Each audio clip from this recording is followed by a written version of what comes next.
hoje para mais uma civilização clássica, Roma Antiga. Roma foi formada a partir da junção de várias aldeias de pastores que viviam ali na região do Lácio, às margens do rio Tibre. Roma foi formada por povos sabinos, latinos, etruscos e também gregos. Em seu primeiro momento, a forma de governo romana era a monarquia. Roma surge ali por volta do século VIII e até o século VI a forma de governo é a monarquia. E o que levou à queda da monarquia em Roma? Diz-se que os últimos reis se aproximaram, tentaram criar algum benefício que pudesse favorecer o povo. E as elites, a aristocracia, contrariada com essa atitude do rei, derrubou o último rei e implantou a república. Antes de falar da república, vamos pontuar como que era a sociedade durante a monarquia. A sociedade durante a monarquia ela era composta por patrícios, que é a aristocracia dos ricos proprietários, plebeus. O plebeu é o povo no geral, o trabalhador rural, urbano, o artesão, o pequeno produtor e os chamados clientes. Quem eram os clientes? O cliente é aquele que despossuído, que não se assume enquanto pobre. Então ele vive ali de favores, no popular é puxando o saco e babando o ovo para os patrícios, em troca de alimento e proteção. Esse cliente, ele seria, para trazer para o mundo de hoje, o negro que não se assume negro, o negro que luta, que combate os movimentos negros, que luta por direito, a mulher que critica e denigre movimentos feministas. É esse o comportamento que teria o cliente na Roma Antiga. Ele não se assume enquanto pobre, ele prefere babar ovo para o patrício do que se assumir e lutar pelos seus direitos.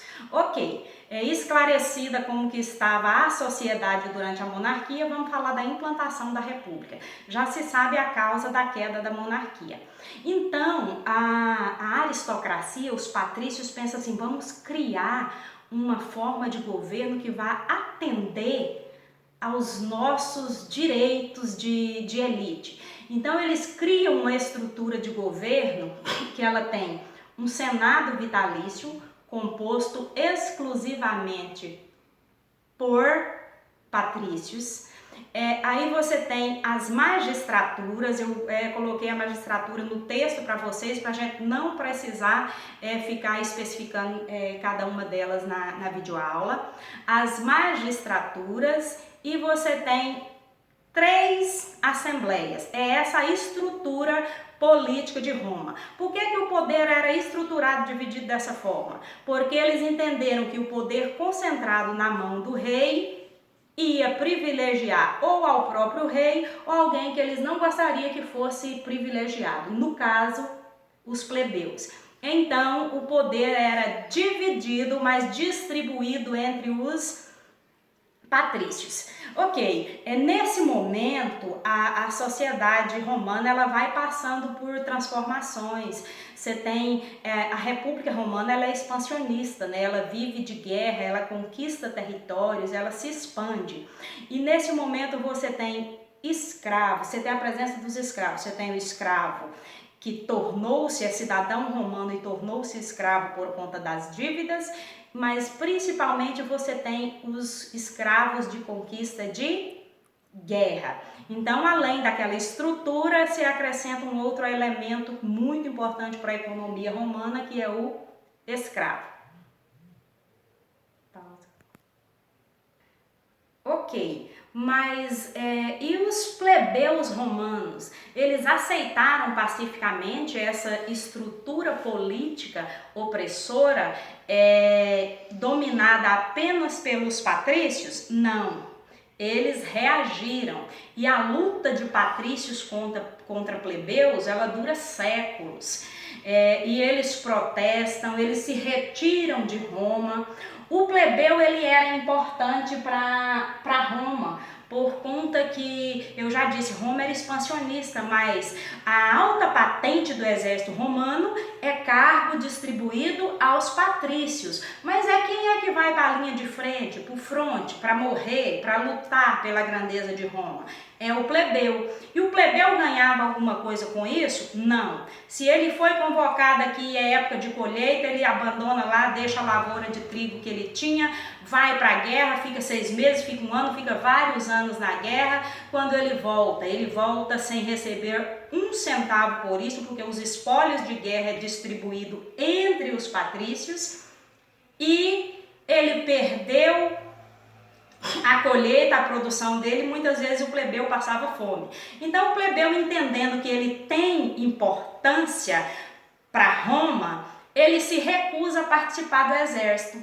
Ele escapa, foge das convocações para a guerra. Aí os patrícios entendem que eles precisam ceder, não dar todo o privilégio aos plebeus, longe disso, mas eles vão cedendo um pontinho aqui, outro ali, para continuar tendo o apoio dos plebeus, para continuar tendo os plebeus sob seu domínio, vamos dizer assim. Quais são as conquistas dos plebeus ao longo de séculos de luta? O primeiro deles é a chamada Lei das 12 Tábuas, que é aí o nascedouro do chamado direito romano. É a primeira lei escrita de Roma. Na verdade, ela não tem um conteúdo que favorece aos plebeus, mas agora, quando você vai ser julgado, você já sabe qual é a lei que vai te julgar. Você conhece a lei, porque anteriormente ela era oral e era mudada de acordo com o interesse dos patrícios. Posteriormente tem a lei canuleia. O que a lei canuleia garante? Que o plebeu possa se casar com as patrícias, o casamento entre patrícios e plebeus, desde que esse plebeu tenha conseguido se enriquecer. Depois a gente tem a chamada Lei Licínia, que ela diz que lá das 2 principais magistraturas, que é a de cônsul, Roma tinha 2 cônsules, um deles tinha que ser necessariamente plebeu. Então agora o plebeu já consegue participar da vida política, das decisões políticas. Outra conquista muito interessante é a Assembleia dos Tribunos da Plebe, porque agora o povo pobre pode escolher entre eles os seus representantes. Além das 3 assembleias que já existiam na República, criou-se uma 4ª assembleia, que era a Assembleia dos Tribunos da Plebe. Então o povo conquistou o direito de participação política. Outra coisa bacana é que depois de muitos protestos, o soldado passou a receber um salário pelo trabalho dele, passaram a pagar o soldado. Então quem foi para a guerra e lutou por Roma, ele não volta despossuído e desamparado. Estas são as principais conquistas. Não vai resolver todos os problemas de Roma, acalmou, deu uma certa tranquilidade, uma certa paz por um tempo, mas posteriormente esses problemas vão se avolumar, mas isso a gente vai discutir numa próxima aula. Por hoje é isso e muito obrigada.